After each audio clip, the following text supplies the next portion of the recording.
tujuan dari adanya sesi sekarang yaitu untuk mengetahui apa saja sih tantangan keuangan dari orang tua atau keluarga dengan anak berkebutuhan khusus dan bagaimana sih menghadapi tantangan itu. Bagaimana kita merencanakan keuangan bagi keluarga dengan anak dengan berkebutuhan khusus. Oke, tanpa membuang banyak waktu, mari beri tembusan yang meriah untuk narasumber kita Ibu Likwina dan Pak Ranu. Baik, kita mulai dari pertanyaan pertama. Menurut Bapak dulu mungkin ya sebagai orang tua, apa saja sih Pak prinsip utama dalam melakukan perencanaan keuangan dari keluarga dengan anak berkebutuhan khusus? Kayaknya kalau dari perencanaan keuangan untuk anak kebutuhan khusus maupun orang tua biasa seperti kurang lebih sama ya. Untuk masa depan mereka, sekolah, terapi, pada prinsipnya semua sama. Kalau dari saya sendiri ya pastinya selain sekolah mencari terapi yang tepat buat anak saya, terus mempertanyakan pasti masalah biayanya. Setelah mengetahui biayanya, saya dibandingkan dengan budget saya yang sudah dikurangkan biaya hidup dan tabungan untuk masa depan. Terus dicocokkan gitu, apakah saya mampu mengambil terapi ini untuk anak saya. Kalau tidak mampu ya saya cari terapi lain atau mengurangi frekuensinya gitu. Kan biasanya ada saran dari si terapisnya, misalnya seminggu 3 kali atau berapa. Kalau emang kurang ya saya bilang kepada si terapisnya saya cuma bisa misalnya sekali atau 2 kali seminggu. Gitu. Kurang Oke, lebih jadi gitu. dituntut untuk lebih fleksibel ya Pak. Jadi bukannya menghilangkan tapi lebih mengurangi dan mungkin memilih mana sih yang lebih memungkinkan dulu gitu ya untuk perkembangan anaknya juga. Baik, kalau misal dari sisi praktisinya bagaimana ya Bu kira-kira? Mungkin boleh dari yang keluarga dengan anak dengan tidak berkebutuhan khusus lalu menjurus ke yang berkebutuhan khusus seperti itu Bu. Ya, pada dasarnya pada saat kita merencanakan untuk anak tentu saja ada pengeluaran sehari-hari yang masuk ke dalam pengeluaran cara hidup kita bersama anak, baik yang berkebutuhan khusus maupun yang tidak berkebutuhan khusus. Jadi kayak kebutuhan dia makan, pangan sandang papan itu kan sesuatu yang memang sehari-hari pasti kita keluarin. Yang kedua yang menurut aku sangat signifikan begitu punya anak adalah pengeluaran untuk sekolahnya. Nah, uang sekolah ini tentu saja kita tahu dari hari ke hari ada kenaikan yang sangat signifikan, tapi juga betapa pentingnya untuk tahu khusus untuk teman-teman yang anaknya berkebutuhan khusus ada extra expensesnya gitu. Misalnya di sekolah anak saya ada program inklusi ya disebutnya ya. Jadi teman-temannya yang berkebutuhan khusus itu akan ada pendampingan dengan guru yang berbeda dengan kebanyakan anak-anak lain. Maka ongkosnya akan nggak sama dong karena si guru ini dedicated untuk satu anak atau dua anak misalnya kayak gitu. Belum tadi Mas Ranu cerita tentang terapi-terapinya yang tentu saja jadi kebutuhan sehari-hari yang berarti kita mesti merencanakan dengan cara yang berbeda. Maka menurut aku yang perlu dipahami bersama-sama sebagai orang tua adalah ini prinsip yang akan berlaku sampai akhir zaman ya. Penghasilan sama pengeluaran tuh harus matching. Nah, ketika penghasilan sama pengeluaran gak matching di situ baru ada masalah. Jadi kalau bercandaannya nih kami di antara para financial trainer adalah semua indah bukan pada waktunya, tapi semua indah pada saat duitnya ada. Jadi akhirnya mau nggak mau isunya tuh bukan siapa yang uangnya paling banyak nih di antara kita, bukan ini tolong kita bikin setting intention sama-sama dulu ya. Di ruangan ini saya tidak hadir untuk mengajak teman-teman ayo kita investasi jadi orang paling kaya di ruangan ini enggak. Tapi gimana supaya kita bermanfaat untuk diri kita, keluarga kita dan orang-orang sekitar kita. Jadi yang mau saya share hari ini terutama adalah apa sih cara-cara yang bisa lebih baik dan belum tentu pas praktiknya tuh akan sama untuk semua orang. Maka mari kita perhatikan dari sisi penghasilan maupun dari sisi pengeluaran. Mungkin nanti dari hasil tanya jawab bisa sharing juga cara beberapa teman lain yang punya anak berkebutuhan khusus sehingga dia bisa memberikan support finansial yang berbeda. Baik, jadi emang bener jangan lebih besar pasak dibanding tiangnya gitu ya Bu Betul, ya. betul. Jadi harus bisa menyesuaikan.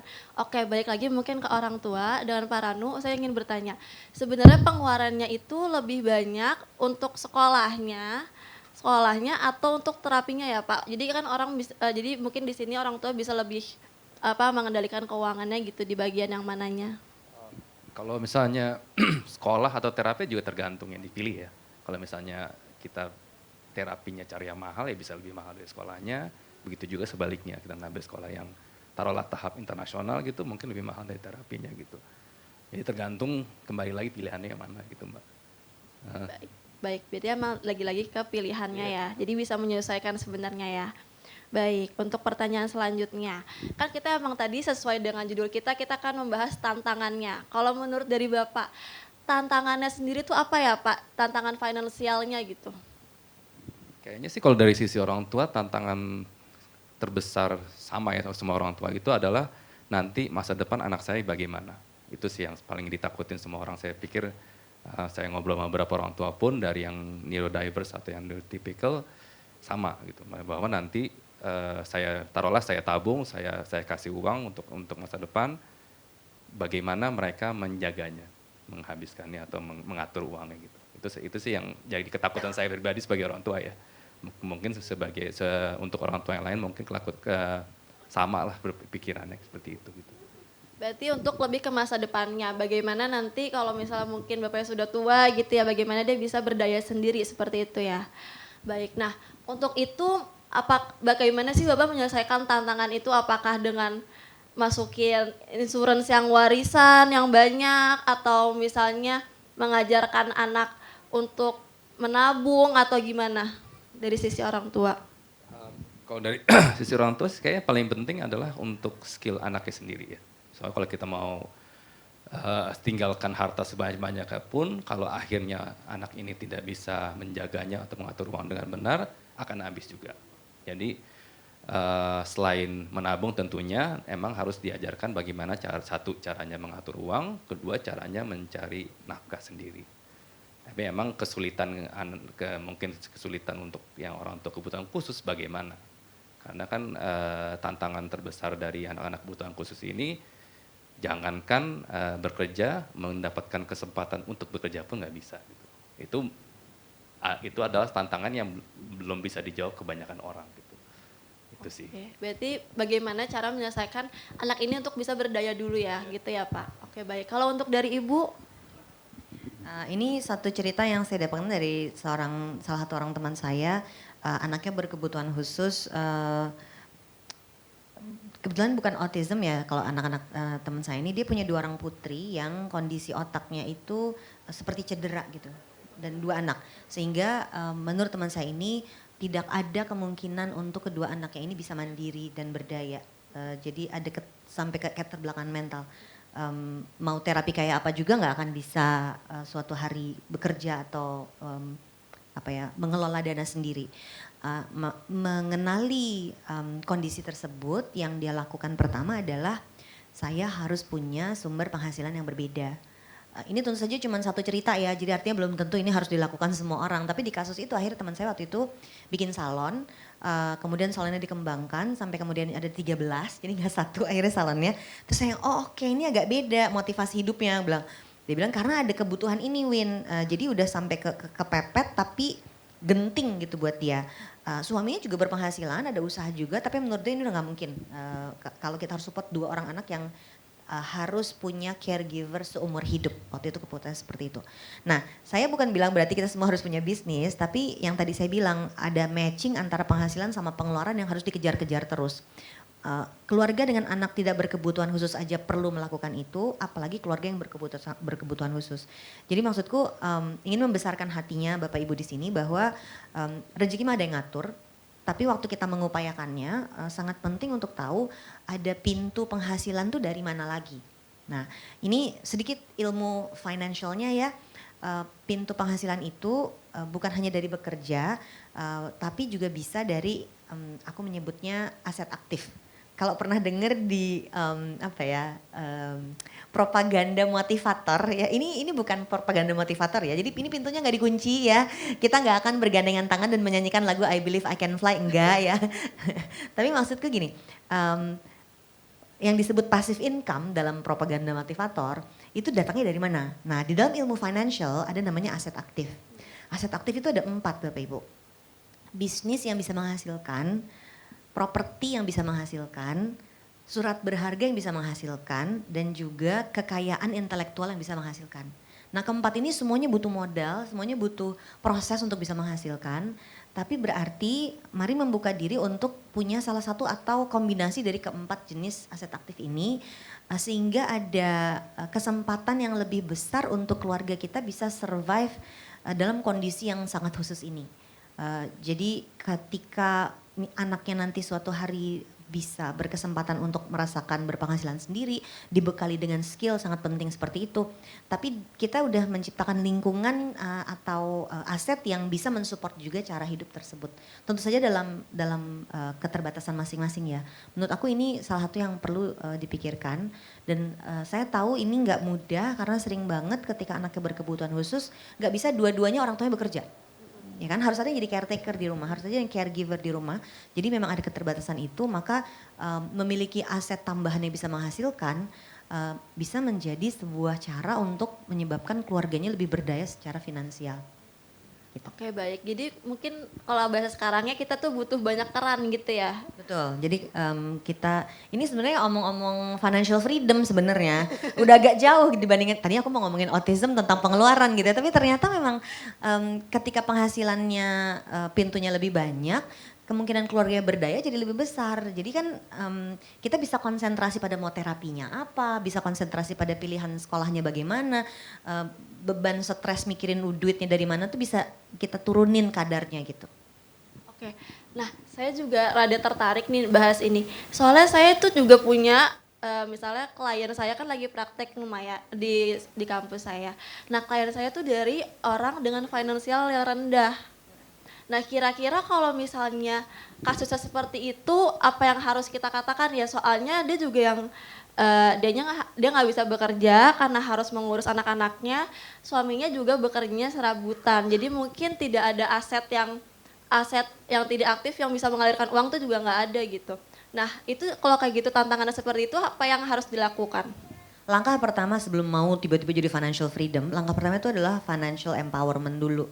Jadi orang dalam kondisi yang tidak berdaya, nggak punya kekuatan apa-apa, nggak ada yang bantuin dia, nggak bisa kita masukin kata-kata ayo kita berdaya, kita mau cari aset gitu nggak bisa. Sebetulnya budaya kita di Indonesia yang sangat indah itu adalah gotong royong. Masalahnya adalah kalau zaman dulu gotong royong itu 10 orang nolongin satu, sekarang yang sering terjadi adalah satu orang nolongin 10 orang.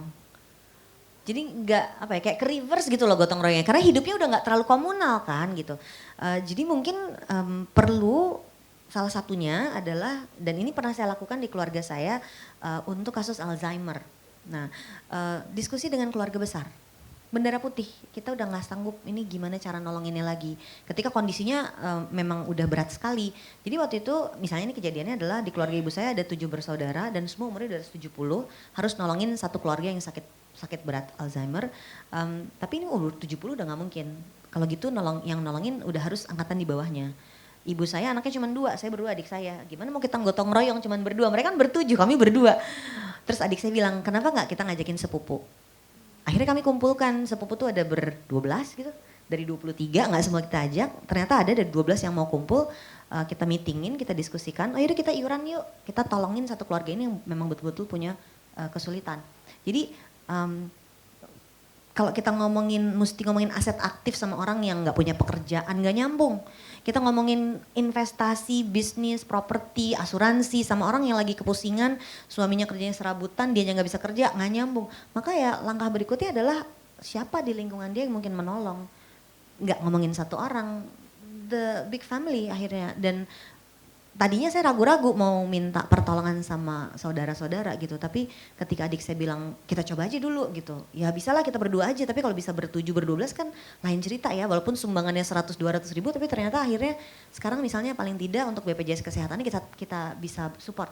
Jadi kalau sampai harus di opnam nggak ngeluarin ongkos dari oma-oma, opa-opa yang udah sakit kepala di umur 70 harus ngeluarin angka yang besar untuk pengobatan keluarga.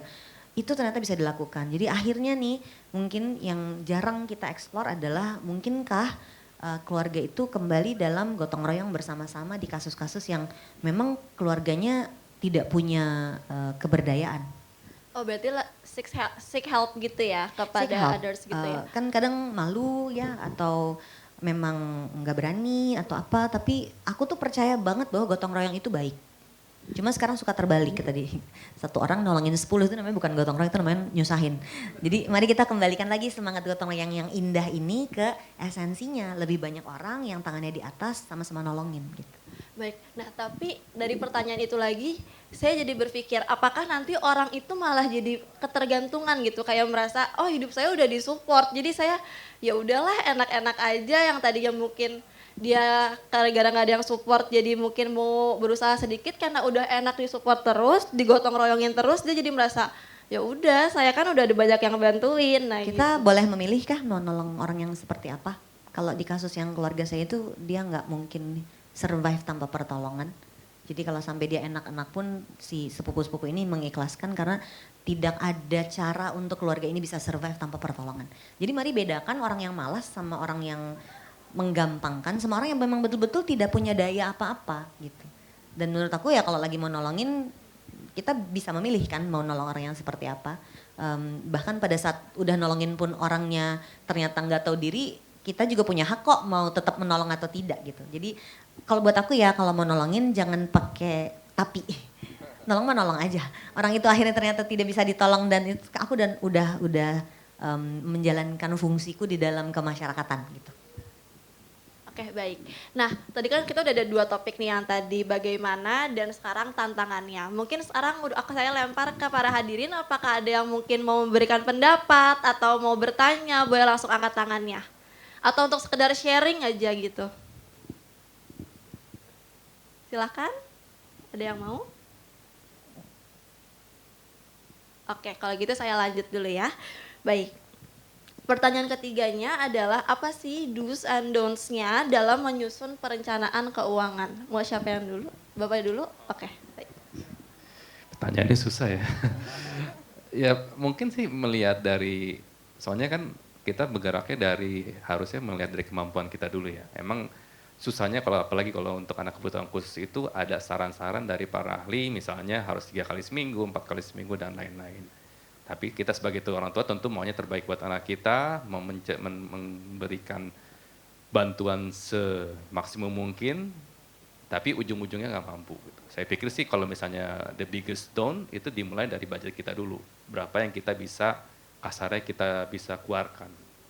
Dimulai dari situ dulu gitu. Baru nanti kita pikirkan lagi misalnya mau menambah lebih, kayak mungkin Ibu bilang, mencari keran baru atau mencari pekerjaan baru dan lain-lain gitu. Saya pikir sih itu dulu, jangan nanti udah udah semangat dulu di depannya, malah nanti nggak kesulitan di belakangnya.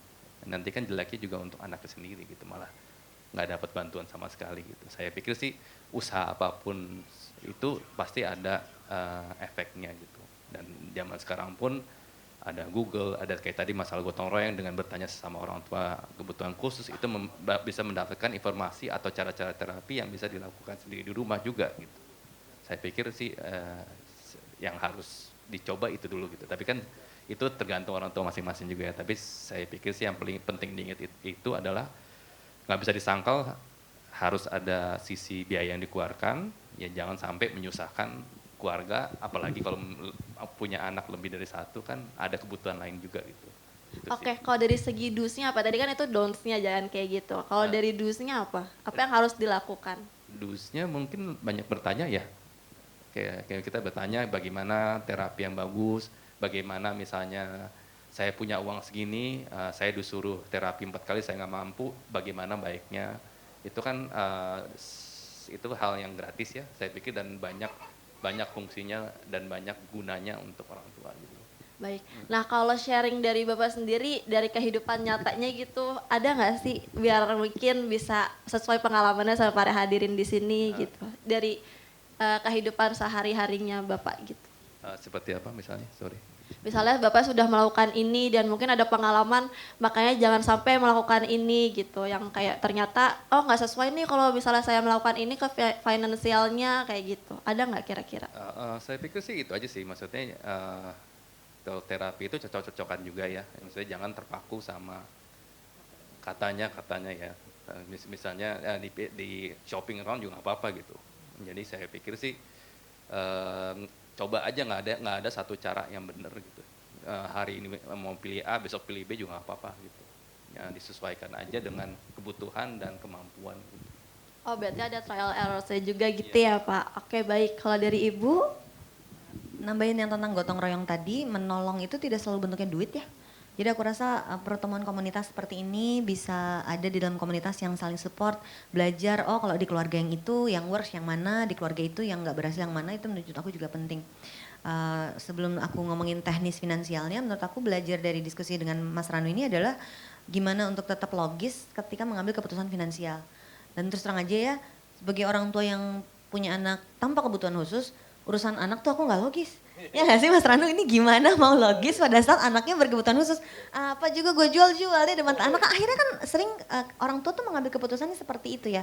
So take a step back untuk kemudian bisa tenangin diri dulu dan oke, mana yang lebih logis gitu. Jadi kita perlu kayak mengkombinasikan antara insting kita untuk mengambil keputusan sama yang logis tuh sebenarnya keputusannya aku harus ambil dengan cara apa. Tadi menurut aku very clear kalau pengen ikut terapi ini tapi budgetnya cuman segini, yang harusnya ngambil 4 kali dalam sebulan yang ngambilnya jadi cuma 1 kali. Itu kan sesuatu yang sangat logis, nggak cuman emosional aja waktu mengambil keputusannya. Nah sekarang dari sisi teknis finansialnya, hal-hal yang menurut aku sangat penting tadi udah dibahas Mas Ranu itu tentang budgeting. Biar gimana juga cara hidup kita akan mendikte pos pengeluaran kita. Dan jangan lupa belum tentu anaknya cuma yang ini, masih ada anak yang lain yang juga butuh pengeluaran. Jadi kan kita nggak bisa fokusnya hanya pada si satu anak yang berkebutuhan khusus, tapi juga perlu untuk si pengeluaran anak-anak yang lain. Jadi pos pengeluarannya memang betul-betul harus diukur. Ini ada rumus yang saya pakai kalau mengatur keuangan dan mungkin ini akan melesetnya jauh banget pada saat anaknya berkebutuhan khusus, yaitu namanya rumus 1, 2, 3, 4. Ini pos untuk anggaran bulanan. Rumus 1, 2, 3, 4 tuh gini, 1 itu maksudnya 10% untuk menabung dan investasi. Kita hidupnya nggak hari ini aja ya, anaknya kan bertambah terus umurnya. Yang kedua, ya namanya sibuk banget, penuh pressure, banyak issues yang harus dibahas setiap hari, maka butuh agak self reward ya, lifestyle, bersenang-senang boleh. Tapi kita batasin maksimal 20% dari penghasilan, kalau bisa di bawah itu. Mungkin punya cicilannya kita batasin maksimal 30% dari penghasilan, dan yang keempat ini sih biaya hidup kita sehari-hari. Nah, pos untuk anak berkebutuhan khusus itu akan munculnya di pos yang keempat, di mana pengeluaran kita yang sehari-hari. Pada saat tidak berkebutuhan khusus kita bisa pangkas-pangkas aja sembarangan. Kalau ini mungkin enggak, maka si pos yang keempat ini mungkin akan berubah, nggak jadi 4, jadi 5 atau jadi 60% dari si penghasilan kita. Yang artinya dia akan makan pos yang lain. Nah, yang mana yang mau Anda turunkan demi si pos terakhir ini angkanya bisa lebih besar. Apakah lifestyle-nya yang dikurangin, ataukah menabungnya diturunin dulu deh bulan ini, bulan depan baru ditambah lagi, atau malah cicilan yang dikurangin, yang mana? Itu yang sehari-hari, jadi harus dilihat namanya rumus 1, 2, 3, 4, di mana kita membagi pengeluaran itu menjadi 4 golongan, pengeluaran untuk nabung dan investasi, gaya hidup dan bersenang-senang, cicilan utang dan biaya hidup. Yang kedua adalah yang sering terjadi, ini termasuk dalam don'ts, tadi kan do's-nya ya, don'ts-nya adalah jangan masuk ke produk investasi dulu sebelum tahu tujuannya apa. Jadi banyak orang punya anak aku beli emas, punya anak aku beli asuransi, buat apa? Nggak punya jawabannya. Satu karena memang financial literacy-nya terbatas, jadi dia nggak tahu itu cara kerja produknya apa. Pokoknya ini produknya biasa dipakai orang kalau punya anak. Maksudnya gimana gitu? Jadi nggak nyambung gitu. Padahal waktu kita investasi itu ibarat kita masuk ke jalan tol, kita harus tahu pintu exitnya mana. Jadi harus punya target dulu. Jadi contohnya gini ya, misalnya menyiapkan dana pendidikan untuk anak masuk SD butuh 10 juta. Maka target kita adalah 10 juta dalam 3 tahun misalnya. Maka itu ibarat kita masuk jalan tol, kita udah tahu nih pintu exitnya yang itu dalam 3 kilo. Jadi sekarang aku bisa agak kuat, kenceng mobilnya, tapi kalau 500 meter lagi udah deket pintu tolnya, aku akan slow down dan aku melipir kiri gitu. Nah waktu kita investasi sering banget orang tuh masuk aja dulu produknya, mau berapa lama nggak tahu. Targetnya berapa? Nggak tahu, pokoknya aku beli aja dulu. Nah ini salah satu don'ts yang menurut aku perlu dipahami. Yang penting tuh bukan produk ya, yang penting tuh tahu tujuan finansialnya apa, targetnya berapa, sehingga produk itu melayani tujuan finansialnya. Ini menurut aku yang semua orang, apalagi dengan berkebutuhan khusus kan berarti ada segala keterbatasan yang memagari kita ya. Maka duit yang cuma segitu-gitunya jangan sampai salah masuk produk. Oke, nah terkadang kan emang orang tuh keburu-buru invest karena pikirannya oh mau nabung takut gitu kan, kalau terjadi apa-apa makanya langsung diambil semuanya gitu. Maka kayak contohnya emas. Nah saya juga jadi tertarik, ternyata insurance itu tuh masuknya ke investasi yang sebenarnya belum tentu terlalu dibutuhkan juga gitu ya. Bukan, buat saya di ilmu financial planning asuransi bukan investasi. Asuransi itu proteksi. Jadi jangan sampai salah masuk produk. Itu ibarat mau minum kopi tapi beli payung. Ya kan? Jadi loh katanya mau minum kopi kenapa beli payung? Soalnya payungnya berbonus kopi gitu. Jadi dan saya pun beli dulu waktu belum ngerti tuh saya lulusan kuliah finance bertahun-tahun ya. Tapi begitu untuk anak kan nggak pakai otak ya mikirnya udah nama produknya asuransi pendidikan aku beli gitu karena ada kata pendidikan. Mungkin kalau sarung bantal pendidikan pun aku akan beli karena ada kata pendidikannya. Karena untuk anak emosional gitu ya. Nah ternyata dalam ilmu financial planningnya asuransi itu seperti payung untuk melindungi semua upaya kita lagi nabung dan investasi tadi. Jadi yang harusnya kita punya itu asuransi kesehatan, asuransi jiwa, sama asuransi aset. Bukan untuk investasi. Jadi investasinya ya bisa pakai tabungan deposito itu produk perbankan, bisa pakai reksadana, bisa pakai obligasi, bisa pakai saham, bisa pakai emas yang logam mulia. Tapi untuk kita melindungi upaya kita mengumpulkan dana tadi, beli asuransi supaya kalau sakit dananya nggak usah dicairin. Beli asuransi kecelakaan atau asuransi jiwa supaya kalau sampai ada kecelakaan atau meninggal asetnya nggak harus dijual, kira-kira seperti itu. Tapi itu butuh 1 jam lagi mungkin untuk jelasinnya. Dan juga yang menjadi hal menarik tuh di sini. Ada 1 dan 2. Satunya investasi, 2-nya lifestyle. Ternyata lifestyle tuh nilainya lebih tinggi ya, Boleh 20%. ya, itu untuk pemula by the way. Yang udah advance tuh mungkin nabungnya 30%, lifestyle-nya 10%. Cuman biasanya aku kasih biarlah kasih 1, 2, 3, 4 supaya dia mau jalanin dulu. Karena kalau udah di depan aku tentuin semua bisa nabung 50% ya, kita pulang bubar gak ada diskusi. Jadi 1, 2, 3, 4 itu untuk pemula. Kalau baru mau mulai banget nabungnya 10%, lifestyle-nya 20%. Tapi kalau dia udah terbiasa, dia akan ngerasa sayang banget ya duitnya ya udah diturunin lah si lifestyle-nya itu sehingga porsi nabungnya bisa lebih banyak. Yang tadi aku bilang 1, 2, 3, 4 ini tuh nempel semua. Jadi kalau anak berkebutuhan khusus yang nomor 4-nya jadi besar, maka yang lain harus dikecilin. Sama, kita mau nabung lebih banyak, yang lain yang harus dikecilin. Ada masa-masanya di rumah tuh aku nggak ada dispenser, ada masa-masanya di rumah itu nggak ada pemanas air. Jadi kalau mau mandi air hangat kita bawalah ceret, pakai ember gede gitu. Ada masa-masanya kayak gitu. Demi apa? Demi pengeluaran listriknya dikecilin karena kita pengen nabung lebih banyak. Jadi semuanya itu ada konsekuensinya gitu. Oke, jadi sebenarnya setiap orang juga memiliki rumusnya masing-masing gitu ya, Iya, sesuai kebutuhannya betul. masing-masing. Ini tuh cuman kayak rule of thumb-nya aja. Mungkin kalau pernah ngerasain medical check up, cek darah gitu ya. Kan ada tuh kadar kolesterol standarnya berapa, gula darah, SGOT. Ini obrolan umur 40-an banget ya, maaf ya. Nah akhirnya nih, belum tentu pas dites aku segitu kan. Tapi batasnya misalnya kolesterol batasnya 200. Nah kalau dites aku tuh artinya kolesterolnya cukup baik itu pembandingnya apa. Nah si rumus 1, 2, 3, 4 itu pembandingnya aja. Jadi nanti waktu Bapak Ibu ngukur sebenarnya nabung aku berapa, cicilan aku berapa. Dibandingkan ke si rumus tadi. Ketika ternyata di bawah porsinya atau di atas porsinya kita bisa jadi tahu oh aku harus perbaiki dengan cara apa gitu. Jadi lebih ke panduannya ya. Mungkin Panduannya ada orang aja. yang benar-benar ngeblank banget harus gimana gitu ya. Jadi panduan baik. Nah kalau sekarang apakah ada yang mau sharing atau bertanya nih dari hadirin? Oke ada.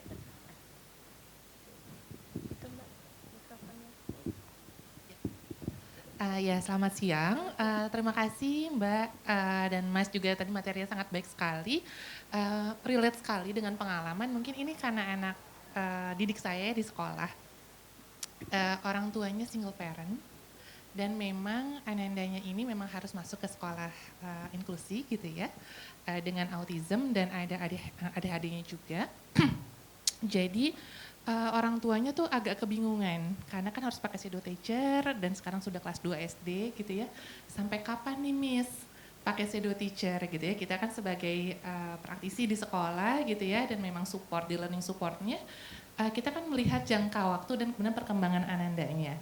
Tetapi yang saya lihat memang orang tuanya tuh sangat gigih gitu ya.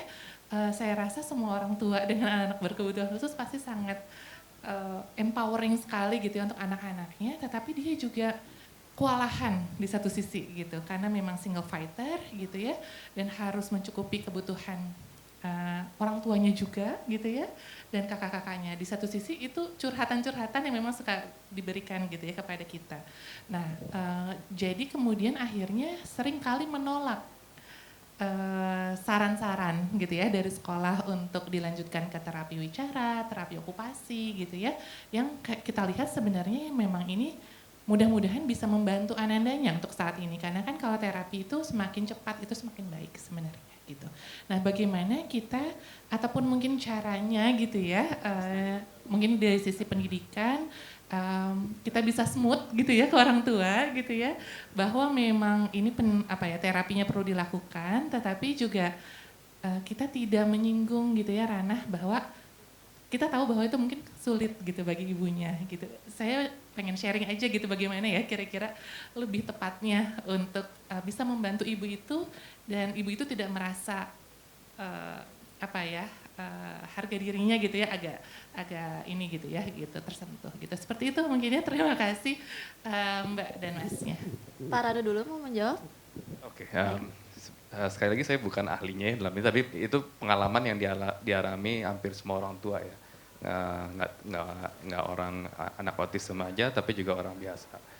Pasti kan sebagai orang tua tadi seperti Bu bilang, itu kan kita udah main emosi ya. Pasti maunya yang sekolah paling bagus, semua terbaik buat anaknya dan lain-lain.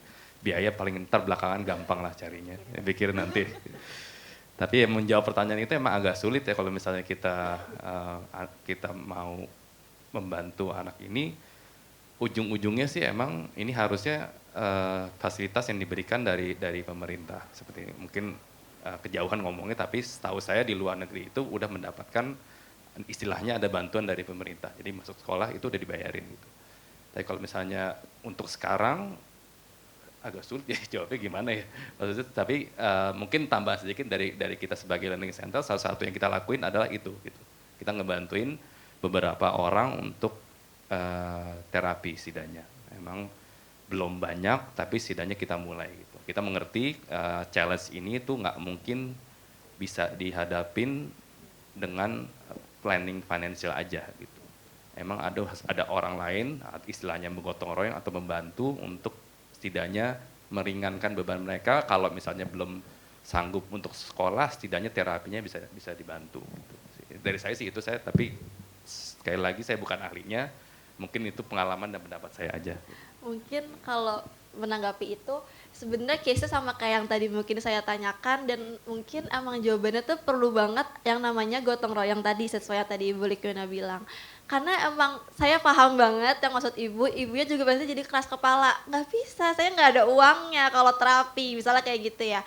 Mungkin salah satu caranya tuh kita bisa sambil nyari-nyari, ngulik, ada nggak sih terapi yang mungkin nggak berbayar atau berbayar tuh minim. Jadi kan cara kita gotong royongnya seperti itu. Jadi mungkin dari situ dia akan terbantu, dan ketika melihat anaknya itu berproses dari terapi, mungkin dia akan lebih berusaha lebih keras untuk bagaimana sih caranya aku tuh harus terapi terus kayak gitu. Mungkin kalau dari Bu Likwina, Saya mungkin kalau dari sisi finansialnya nggak bisa memposisikan, kan nggak mungkin ya guru ngasih diskusi finansial sama orang tua murid ya. Tapi mungkin dari saya sebagai orang tua murid ya, Bu, di sekolah di mana anaknya tidak berkebutuhan khusus pun orang tua itu memang sering keras.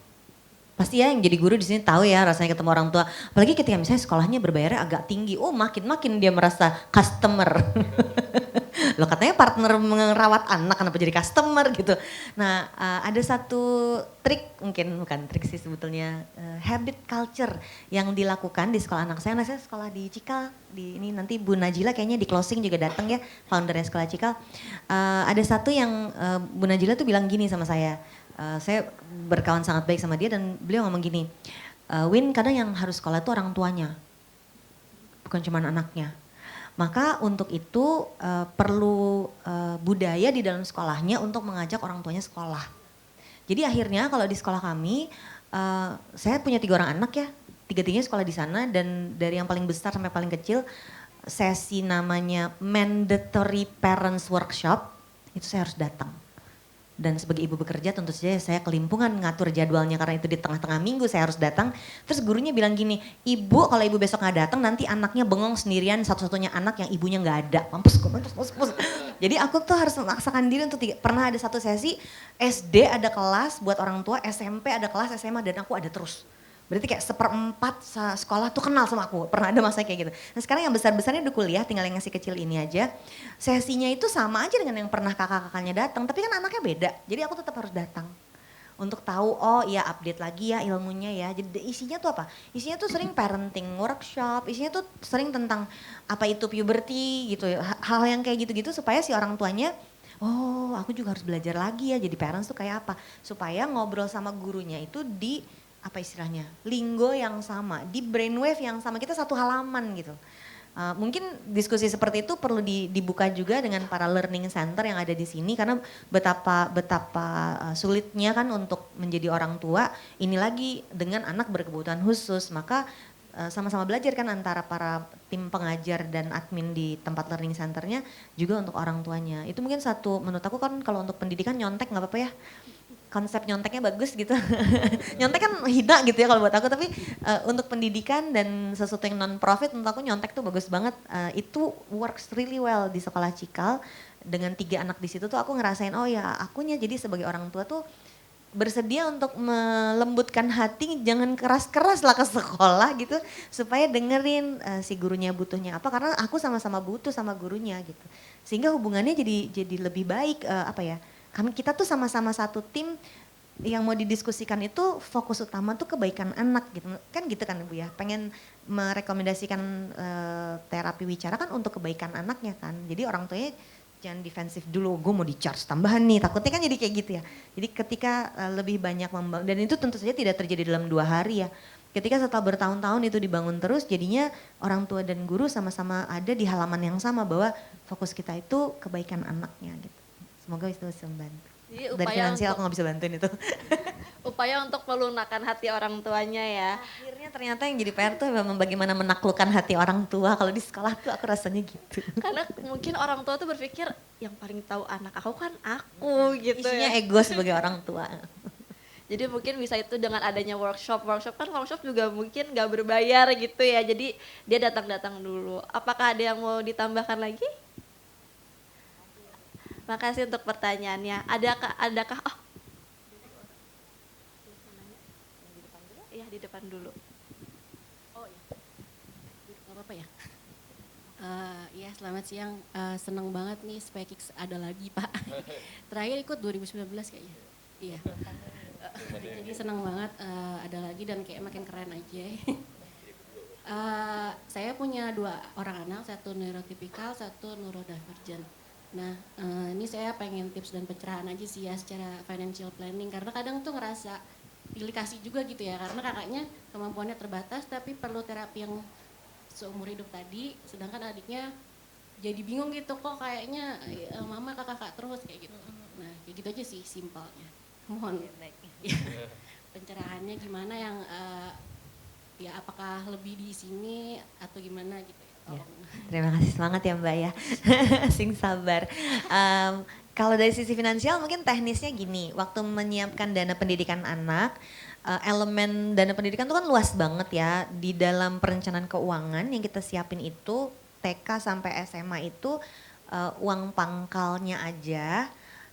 Karena itu yang angkanya biasanya besar-besar dan kita mesti butuh waktu buat mengumpulkannya. Padahal elemen lainnya banyak dari pendaftarannya, terus SPP bulanannya, kalau berkebutuhan khusus berarti kan ada terapi-terapinya. Nah itu semuanya pengeluarannya itu nggak ada di dalam persiapan dana pendidikan, tapi nempel ke penghasilan kita. Sehingga beban tadi aku bilang dari 4 pos pengeluaran tadi, maka pos yang keempat ini kalau anaknya berkebutuhan khusus jadi lebih besar karena semua terapi itu dibebaninnya ke situ, bukan di dalam investasi bulanannya. Ini contoh aja ya, untuk kuliahnya baru kita ngumpulinnya dari dia masuk sampai lulus. Nah jadi kalau di dalam tabel membuat rencana keuangan, punya 2 anak itu benar-benar nanti ada untuk kakak TK, SD, SMP, SMA 1, untuk adik TK, SD, SMP, SMA 1, kayak gitu Mbak. Nanti baru terus kita nyusun nih berapa setoran bulanan untuk pos yang mana per jenjang untuk siapa dulu, kakak dulu atau adik dulu. Saya tipe yang mungkin orang lain beda, tapi kalau saya tipe yang kalau duitnya udah ada lebih deket jangka waktunya saya lebih tenang. Jadi untuk yang jangka waktunya lebih panjang saya kumpulin deh gitu. Jadi misalnya kalau anaknya umur berapa Mbak? 18, oke. 11, oke. Jadi kan ada jarak yang agak jauh ya. Nah misalnya untuk si kakak dulu kita mau nyiapin apa nih sesudah ini, apakah dia lulus SMA mau kursus atau kuliah atau apapun, maka itu jarak yang terdekat dulu yang kita penuhi. kalau terlalu besar dipecah. Jadi misalnya untuk 3 tahun kita pecah jadi uang per semester 1 dulu misalnya gitu. Adik nih masih ada waktu nih yang terdekat dia SMP-nya gitu. Tapi buat dia kuliahnya kan masih lama. Jadi Mbak kumpulin aja yang paling dekat dulu. Triknya adalah supaya hatinya kita tenang dulu. Sehingga pada saat kita udah yang dekat udah ada, kita masih punya waktu untuk kumpulin yang besar-besarnya dan setoran kecil-kecil aja gitu. Misalnya seperti itu, dari teknik finansial seperti itu. Tidak pakai asuransi untuk investasinya, asuransi itu untuk proteksinya. Jadi saya bukan anti asuransi ya, untuk proteksinya. Tapi mengumpulkannya, jadi jarak yang pendek di bawah 3 tahun itu kita nabung dan deposito aja. Mentok-mentok reksadana pasar uang. Disclaimer ini bukan rekomendasi, ini ilustrasi aja, jangan lupa harus melakukan riset sendiri untuk menentukan produk yang kita pakai, jadi paham resikonya apa aja. Tapi logikanya gini, kalau kita masuk ke produk resiko tinggi untuk jangka waktu pendek, waktu produknya jeblok, kita nggak punya waktu buat recover. Jadi saya biasanya nggak ngajak-ngajak orang investasi untuk jangka waktu yang pendek-pendek. Jadi kalau anak kelas 5 SD mau masuk SMP 2 tahun lagi, ya udah nabung aja, deposito aja, kalau reksadana pasar uang aja, nggak usah yang aneh-aneh. Supaya apa, kalau di tengah jalan dia minus, waktu untuk recovery-nya tuh pendek banget, nanti nggak kekejar biasanya gitu. Tapi kalau masih lama 5 tahun lagi, 8 tahun lagi, baru kita bisa pakai produk investasi gitu. Mungkin Mas bisa. Oke, kayaknya kalau emang masalah itu di keluarga kita juga sama, saya juga sama ya, sama istri saya juga, apa ya, kalau ini kita nggak bicara sekolah ya, kita bicara dari biaya sehari-hari aja gitu. Misalnya kalau si anak saya yang kebutuhan khusus minta sesuatu, kita nggak mempertanyakan gitu. Kalau sedangkan kalau anak satu lagi minta, nggak, ntar aja lah minggu depan, kemarin kan udah dikasih gitu. Mungkin itu hal yang wajar karena apa ya, karena kita ngerasa kasihan gitu sama yang satu. Emang nggak harusnya sih bisa lebih disamain lah ya. Itu sih, tapi kalau gimana juga saya nggak ngerti, soalnya saya juga sama Bu. Mungkin kalau kesimpulan dari Ibu Rikwera kayak set the priority gitu ya. Game.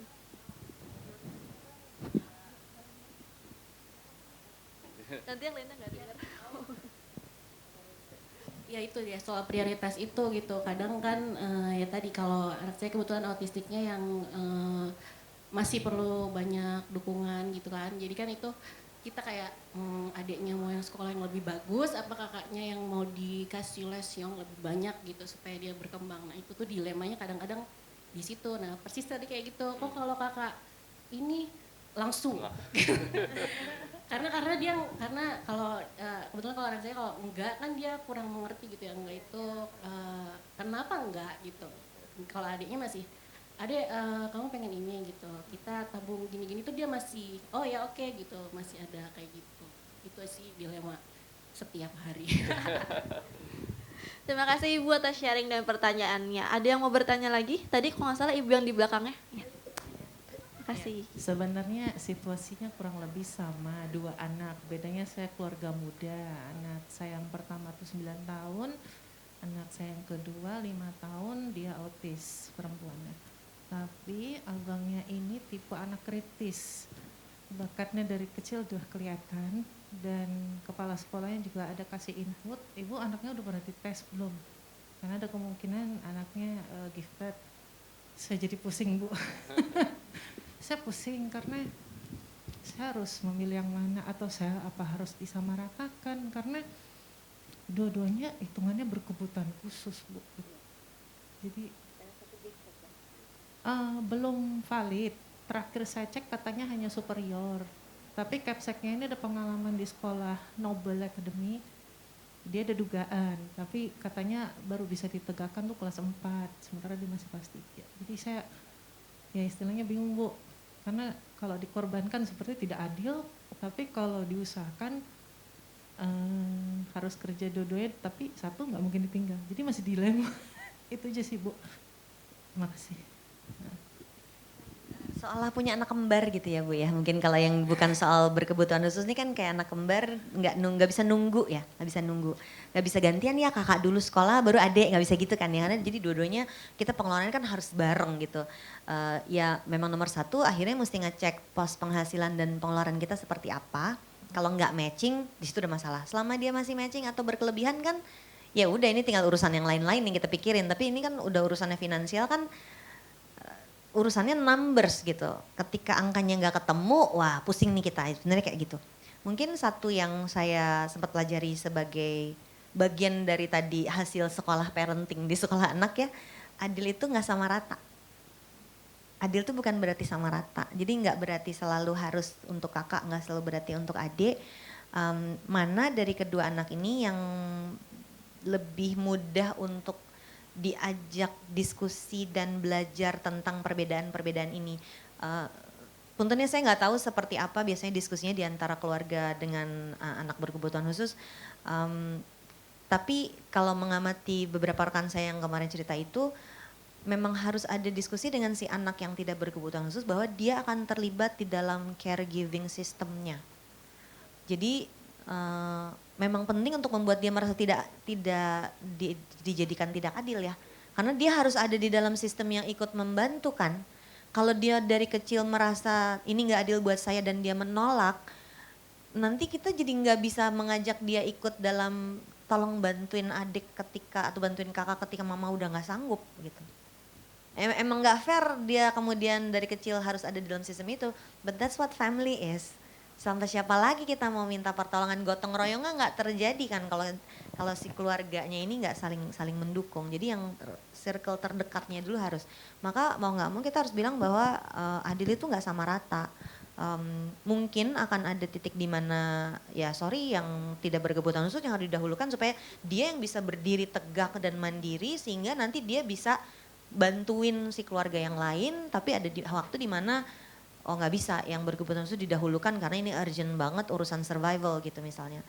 Saya kan nggak ada di dalam dunia itu ya, jadi nggak benar-benar persis tahu, tapi bisa terbayangkan setiap hari ada di dalam dilema memilih itu. Tapi again, adil bukan berarti sama rata. Jadi memang ketika anak yang satu bisa lebih diberi pengertian, maka dia kayaknya mesti kita tarik untuk ajak mengerti bahwa saudara kamu yang tersayang ini ada isu seperti ini dan dia nggak mengerti kalau dikasih tahu. Mungkin dengan cara itu malah dia jadinya bisa, oh oke, aku ngerti kenapa kok kesana terus. Tapi juga berarti kan harus ada titik di mana, ini dengan saya 3 anak yang usianya jaraknya jauh ya.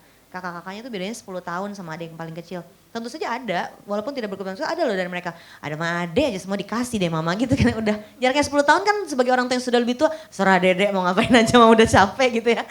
Tapi ternyata akhirnya waktu itu salah satunya adalah kami bikin sesi cuman pergi sama si mas yang paling tua ini. Yang adiknya dua-duanya perempuan jadi dia abis kalau di rumah. Ternyata begitu dibawa keluar makan cuman bertiga sama saya sama suami, dia banyak ngomong, banyak cerita. Oh dia cuman butuh bebas dari adik-adiknya yang berisik ini gitu misalnya kayak gitu. Sehingga mungkin si anak yang tidak berkebutuhan khusus ini mungkin bukan butuhnya kayak didahulukan tapi disediakan waktu khusus juga buat dia. Sorry ya bukan menggurui sebagai parents tapi ini pengalaman ketika ketemu anak yang adik-adiknya begitu banget, si kakaknya tuh jadi introvert banget. Kita tarik dia keluar dari rumah, pergi makan bertiga, dia banyak cerita, banyak ngomong, pengen apa. Baru kita, oh iya emang butuh apa ya, kayak special date with each child gitu. Nah jadi bukan cuma soal uangnya aja, tapi si kemungkinan itu yang, apalagi kalau gifted superior menuju cenderung genius kan makin harus sebagai ibunya kan kita makin harus siap, waduh nextnya saya mesti punya jawaban apa kalau dia tanya apa gitu kan ya. Aku tuh yakin ini tuh anugerah gitu dari Gusti Allah bahwa dikasih kesempatan untuk ketemu sama isu seperti ini, apa yang harus kita lakukan untuk bisa melewati masa seperti ini. Dan dengan anak berkebutuhan khusus kan itu seumur hidup kita harus berhubungan dengan cara ini. Maka si saudaranya ini juga mesti kita persiapkan sih karena ya dia yang akan nanti jadi bagian dari support sistemnya. Gitu. Ya betul Bu, saya cuma khawatir aja karena anaknya kan tipe yang ingin coba sana sini gitu loh. Sementara ya tidak bisa dipungkiri terbatas gitu kan. Dilemanya juga sih. Satu sisi ini harus berkembang, di satu sini perlu dikembangkan gitu aja. Baik, makasih Bu atas masukannya.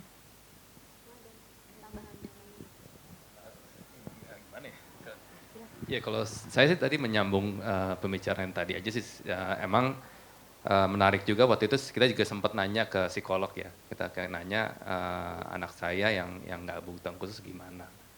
Yang salah satu yang diucapin oleh mereka adalah ya seperti tadi kita harus dikasih penjelasan. Emang kadang-kadang kalau ngomong anak kecil kan nggak nyambung ya, tapi tetap harus ikut sertakan gitu bahwa anak kakak butuhan yang anak butuhan khusus saya yang lebih tua, yang adiknya yang selalu bertanya. Jadi diajak ngobrol bahwa si kakak ini perlu dibantu terapi, perlu misalnya dia mau ngapain aja tuh nggak lebih gampang istilahnya dibandingin adiknya, tapi dikasih penjelasan bahwa kakak ini nggak ngerti, harus pelan-pelan dibilangin ya, nggak bisa kayak ngadepin si adik ini. Tapi emang kita suka lupa, kita nggak sabar gitu karena kita pikirnya udah ngerti, terus atau dia mencapai achievement kayak tadi Ibu bilang si anak ini mencapai achievement yang sebetulnya luar biasa, kita anggapnya sesuatu yang biasa karena kan kita terlalu fokus yang di anak kebutuhan khusus, sedangkan anak kebutuhan khusus melakukan sesuatu yang mungkin kelihatannya minor, menurut kita udah luar biasa sekali gitu, suka lupa gitu kadang-kadang. Itu sih tambahan dari saya aja ya, emang gimana caranya kita selalu mengikut sertakan seperti tadi bilang dan memberi pengertian, dan nanti suatu saat mungkin harus ikut serta ikut bertanggung jawab menjaga adiknya gitu. Itu sih. Apakah sudah terjawab? Apakah ada yang mau bertanya lagi atau saya lanjutkan dulu karena mungkin terpaut waktu ya, takut terpepet. Baik, untuk pertanyaan terakhir nih. Tools apa sih yang dapat digunakan keluarga, apalagi dengan keluarga ABK untuk menyusun perencanaan keuangan? Banyak ya aplikasinya, terutama untuk cash flow management ya. Bahkan kalau pernah pakai yang gratis-gratis aja kayak Notion. Notion tuh biasanya saya buat nyatet-nyatet aja gitu. Ternyata di dalamnya ada, buat catat keuangan juga ada. Atau sesederhana punya Excel gitu. Nah, satu yang menurutku juga menarik adalah bank digital sama e-wallet itu sebenarnya adalah cara buat nyatet keuangan. Jadi misalnya nih yang gampang aja, ini tidak disponsorin ya. Pakai GoPay itu kalau kita GoFood terus, nanti kan tiap tahun ada laporannya ya, dosa GoFood kita udah berapa ya dalam 1 tahun. Sebenarnya itu udah nunjukin pos pengeluaran kita apa aja. Ini salah satu contohnya, kayaknya bukan cuman bank ini aja ya, di Bank Niaga, Bank Permata juga ada. Ini salah satu yang sering dipakai juga misalnya di Bank Jago gitu. Dia tuh punya pocket-pocketnya, jadi kita bisa pecah-pecahin tuh. Misalnya kalau saya suka bikin ada pengeluaran harian, pengeluaran mingguan, pengeluaran bulanan. Nah bisa tuh misalnya bikin ada pos khusus yang memang untuk jaga-jaga, untuk anak berkebutuhan khusus ada pos lain ditambahin juga bisa. Jadi kalau harian tuh untuk hari-hari saya, kalau saya pergi makan, meeting, ngopi, transport ngambilnya tuh dari harian. Pos mingguan saya tuh kalau saya nyiapin misalnya anak saya butuh uang saku gitu mingguan, si yang masih kecil ini, terus ada satu lagi ngasih uang ke mbak untuk belanja tukang sayur dan beli sarapan, beli buah itu mingguan. Tapi untuk bulanannya kayak gajinya asisten rumah tangga, bayar listrik, pos-pos yang bulanan tuh akan muncul di pos yang bulanan. Ketika uangnya dipecah-pecah untuk pengeluaran doang nih, kita belum ngomongin nabung investasi, belum ngomongin bayar cicilan ya. Ketika pos untuk pengeluarannya jadi dipecah berdasarkan harian, mingguan, bulanan, itu ketika saya pengen ngecek sebenarnya posnya kayak apa sih, kita bisa lihat aja dalam 1 bulan tuh posnya jadinya apa aja tuh kelihatan. Itu mungkin akan membantu tanpa harus punya aplikasi khusus. Dan bahkan gak usah nyatet lagi. Kalau mau yang agak sedikit OCD gitu, bikin tabelnya pakai Excel satu-satu gitu, tapi saya terganggu sih, biasanya mesti nyatet satu lagi, nyatet terganggu. Kalau di aplikasi kan kita transfer apa kan langsung kelihatan, jadi tidak perlu additional effort nyatetnya, si aplikasinya akan langsung mencatat sendiri buat kita. Menurut itu nanti bisa membantu, karena sebenarnya kendalinya kalau di perencanaan keuangan untuk cash flow tadi, terutama di pos menabung investasinya sama pos cicilan utang. Asalkan kita bisa mengendalikan pos menabung dan pos cicilan utang, kondisi keuangan kita harusnya bisa sehat. Jadi selama pos cicilannya di bawah 30%, pos menabungnya selalu di atas 10%, harusnya kondisi keuangan itu bisa sehat. Orang yang kondisi keuangannya sehat akan punya lebih banyak kemampuan untuk mengembangkan kekuatan finansialnya yang ujungnya tadi jadinya akan ada dana yang tersimpan untuk jadi modal buat si 4 aset tadi. Bisnis properti, surat berharga, atau kekayaan intelektual. Dengan 4 tadi ini yang tadi saya bilang membuka opportunity untuk bisa punya keran yang lain. Belum tentu harus kerja tambahan, belum tentu harus punya 3 freelance job gitu, belum tentu. Dengan punya aset tadi dia mencetak uang buat kita dan bisa membantu biar keluarga kita fokusnya bisa lebih ke bantuin anaknya, parenting ke anaknya, tanpa harus mikirin lagi nyari duitnya dari mana gitu, karena udah ada pintu keran yang lain untuk menghasilkan uang buat keluarga. Semoga itu membantu. Ini ada tools lain. Kalau dari saya sih untuk urusan pribadi sih nggak seteknik itu ya, tapi emang kerjasama antara saya sama istri saya kurang lebih istri saya tanggung jawab pengeluaran di rumah, saya udah tahu cicilan apa aja yang harus saya bayar dan urusan menabung gitu. Tapi kembali lagi sih mulainya dari keputusan awalnya gitu, kalau emang kasarnya punya pendapatan segini, sanggupnya cicilan dan biaya dikeluarkan itu berapa gitu. Jangan nanti udah apa sih istilahnya, istilah mentalitas itu kayak nanti urusan nanti gitu, saya nggak bisa gitu. Saya kalau udah tahu udah nggak bisa ya saya nggak mau beli gitu, intinya sih itu sih. Mungkin ada yang mau bertanya atau menanggapi, mau sharing. Di sisa waktu kurang lebih 5 menit lagi. Jadi kalau misalnya kesimpulannya tuh tadi yang saya tangkap adalah yang pertama tuh emang bener harus set prioritas ya semuanya. Dari yang rumus tadi, terus dari yang mungkin kendala kakak beradik kayak gitu ya. Bener-bener harus bagaimana sih kita tahu prioritasnya dan bagaimana kita juga bener mau belajar terus. Jadi mungkin dengan kita belajar terus kita lebih tenang, lebih tahu cara menyelesaikan bagaimana masalahnya gitu. Baik, karena sudah gak kerasa udah 50 menit ya kita ngobrol-ngobrol, udah banyak tahu, udah banyak dapat wawasan. Saya ingin semuanya tolong beri tepuk tangan dulu yang meriah untuk pembicara kita. Terima kasih Bu Likwina dan terima kasih Pak Ranu. Sekarang kita udah tahu banget bagaimana sih perencanaan keuangan yang baik dan bagaimana mengatasi tantangan itu. Terima kasih juga untuk para hadirin yang sudah fokus, sudah antusias banget nih di sini dari awal sampai akhir materi. Kurang lebihnya mungkin dari kita bertiga mohon maaf. Assalamualaikum warahmatullahi wabarakatuh.